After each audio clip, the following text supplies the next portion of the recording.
Hello, Assalamu alaikum and welcome back to my channel. And today is 14th episode of Horror Stories. और हमारी आज की कहानी का नाम है शैतानी किताब। बिना किसी देरी के स्टार्ट करते हैं आज की ये कहानी, जो कि बहुत ही रोंगटे खड़े करने वाली है। तो शुरू करते हैं। शैतानी किताब। मेरा नाम सबा है और ये वाक़या मेरे साथ आज से तकरीबन 5 साल पहले पेश आया। बचपन से ही मुझे किताबें पढ़ने का बहुत शौक़ हुआ करता था और हाल ही में मैंने ग्रेजुएशन की थी। मैं बिल्कुल फ्री रहती थी, घर में भी कोई काम करने को नहीं होता था, तो मैंने सोचा कि क्यों ना लाइब्रेरी से कोई किताब ही पढ़ ली जाए, ऐसे वक्त भी अच्छा गुजर जाएगा। लेकिन यही मेरी भूल थी। वाक़ई की शुरुआत यहाँ से होती है कि एक दिन मैं घर पर फारिग बैठी बोर हो रही थी कि मैंने अपनी अम्मी को कहा कि मैं बाज़ार जा रही हूँ कुछ किताबें ख़रीदने के लिए, घंटे में वापस आ जाऊँगी। तो उन्होंने भी इजाज़त दे दी। मैं अपनी दोस्त को भी जाते हुए साथ ले गई और हम 10 मिनट में लाइब्रेरी पहुंच गए। वो अपने लिए किताबें ढूंढने लगी और मैं अपने लिए। मुझे समझ नहीं आ रहा था कि कौन सी किताब लूं कि अचानक इतने में मेरी नज़र शेल्फ पर पड़ी हुई एक किताब पर पड़ी, जो कि एक लाल रंग की किताब थी। और जब मैं वहाँ पर खड़ी थी तो ना जाने ऐसी कौन सी अट्रैक्शन थी जो मुझे उस किताब की तरफ खींच रही थी। खैर, मैं अब उस किताब की तरफ कदम बढ़ाने लगी। जैसे मैं उस शेल्फ के पास पहुंची और जब मैंने किताब अपने हाथ में पकड़ी तो एक अजीब सी सनसनी मेरे अंदर दौड़ गई। उस किताब पर लिखा हुआ था डेविल्स बुक, यानी शैतानी किताब।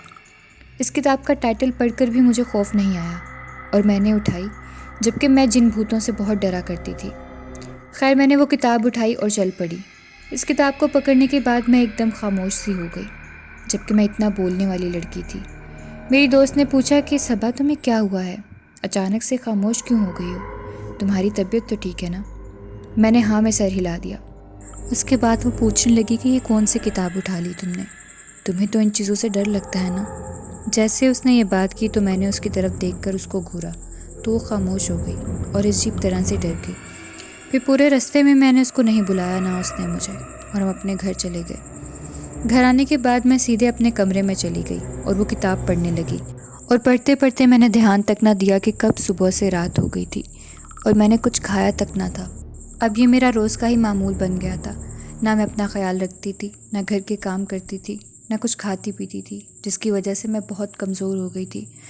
ना मैं घर वालों के साथ बैठकर बातें करती थी। सारा दिन घर में मैं और मेरी अम्मी हुआ करते थे। मेरे घर वाले भी मेरी इन आदतों से परेशान रहने लगे थे। फिर मेरी अम्मी ने सोचा कि कोई नावल स्टार्ट कर दिया है, शायद इस वजह से मसरूफ़ रहती होगी, तो किसी ने ध्यान नहीं दिया। एक दिन बहुत अच्छा मौसम था, बारिश हो रही थी और सब घर वाले एक साथ बैठे लूडो खेल रहे थे। मेरे भाई ने मुझे आवाज़ दी और कहा कि सबा आ जाओ, हमारे साथ लूडो खेलो। तो मैंने उसको कोई जवाब नहीं दिया, बल्कि घूरा और वहाँ से अपने कमरे में चली गई। फिर मेरे भाई ने सोचा कि शायद मूड ऑफ होगा, किसी दोस्त से लड़ाई हुई होगी।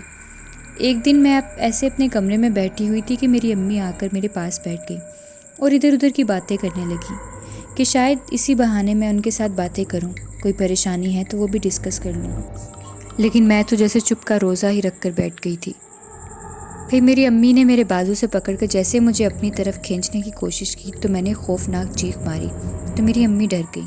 उन्होंने कहा कि क्या हो गया है बेटा?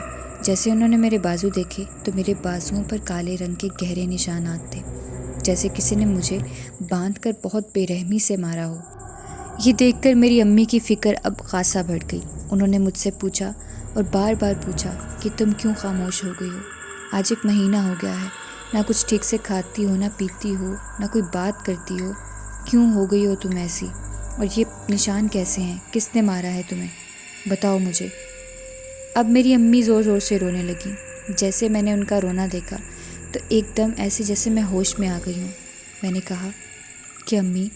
जैसे ही मैंने बोलने की कोशिश की तो पर्दे के पीछे छुपे उस साये ने मुझे श्श कहकर चुप करवा दिया और मैंने अपने आंसू साफ़ किए और कहा कि अम्मी, मैं बिल्कुल ठीक हूँ।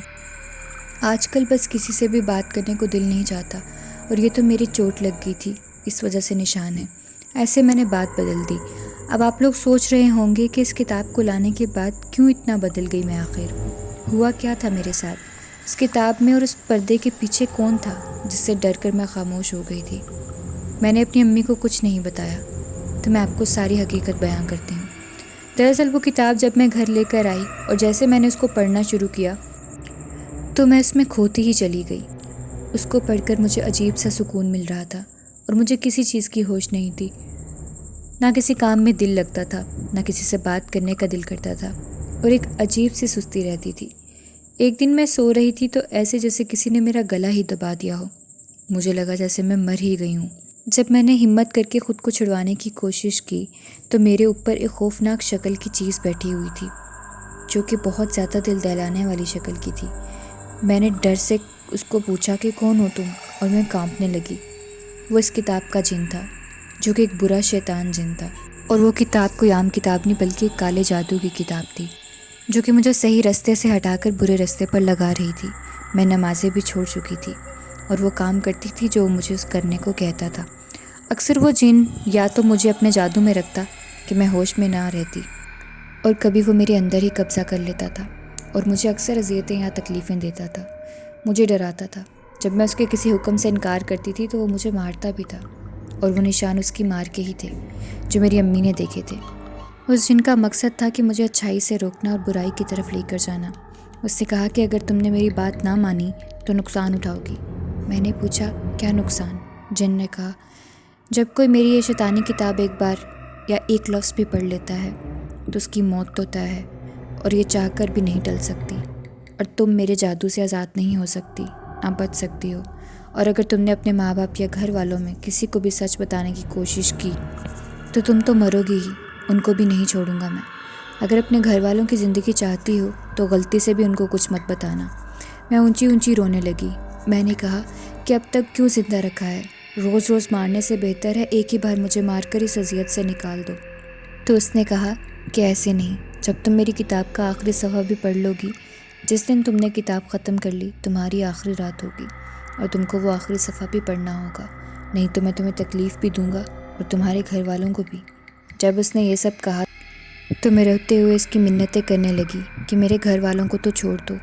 خیر کچھ دیر کے بعد وہ غائب ہو گیا۔ اگلی صبح جب میں اٹھی تو میرے کمرے میں تلاوت کی آوازیں آ رہی تھیں، اور کچھ دیر کے بعد مجھے جیسے کوئی مارنے لگا۔ میرے جسم پر مار کے نشان واضح ہونے لگ گئے۔ جب میں نے بہت مشکل سے آنکھیں کھولیں تو میرے آگے میری امی، ابو اور قاری صاحب بیٹھے ہوئے تھے۔ میں نے ان کو حیرت سے دیکھا تو میری امی نے کہا کہ صبا تم گھبرانا مت بیٹا، ہم سب جانتے ہیں، رات جب تم رو رہی تھی تو ہم نے سب سن لیا تھا۔ یہ شیطان جن یا اس کی کتاب اب تمہیں کوئی تکلیف نہیں پہنچا پائیں گے۔ اتنے میں میرے پر اس گندے جن کی حاضری ہو گئی اور میرے ہاتھ پاؤں مڑ گئے۔ وہ مجھے تکلیف دینے لگا، کبھی زور زور سے دیوار پر میرا سر مارتا۔ اتنے میں قاری صاحب نے دم کرنا شروع کر دیا۔ وہ جن مجھ میں آ گیا تو اس کتاب کو کھول کر مجھے زبردستی پڑھانے کی کوشش کر رہا تھا، اور میرے اندر سے بولنے لگا کہ یہ آخری صفحہ تو تجھے پڑھنا ہی پڑے گا۔ جیسے اس نے یہ کہا تو قاری صاحب نے دم کیا تو اس کتاب کو آگ لگ گئی۔ جب جن نے اس کتاب کو ہاتھ لگایا تو وہ بھی وہیں پر جل کر مر گیا، اور اس طرح میں اس کے اثر اور قید سے آزاد ہو گئی۔ آج اتنے سالوں بعد بھی جب میں سوچتی ہوں تو ڈر جاتی ہوں، میرے رونگٹے کھڑے ہو جاتے ہیں کہ میرے ساتھ کیا ہو گیا تھا۔ قاری صاحب نے دم کیا ہوا پانی دیا اور نماز کی بھی پابندی کرنے کو کہا۔ اللہ کا کرم ہے پھر ویسا کچھ نہیں ہوا۔ میں آپ سے بھی یہی کہنا چاہوں گی کہ اگر آپ بھی میری طرح پڑھنے کے شوقین ہیں تو لائبریری میں جا کے ہر کسی کتاب کو ہاتھ مت لگائیں، اور اس طرح کی کتابوں سے دور رہیں جن سے نیگیٹو وائبس آئیں یا جن کے ٹائٹلز اتنے خوفناک ہوں، کیونکہ اگر نیگیٹو وائبس آتی ہیں تو حقیقت میں کچھ برا ہوتا ہے۔ So that's it for today's video. امید کرتی ہوں کہ آپ کو پسند آئی ہوگی، اور اگر آپ کو یہ کہانی پسند آئی ہے تو آپ میرے چینل کو بھی سبسکرائب کر سکتے ہیں تاکہ آپ کو روز اس طرح کی نئی کہانیاں ملتی رہیں۔ ملتے ہیں اگلی ویڈیو میں، تب تک کے لیے اپنا خیال رکھیں۔ اللہ حافظ۔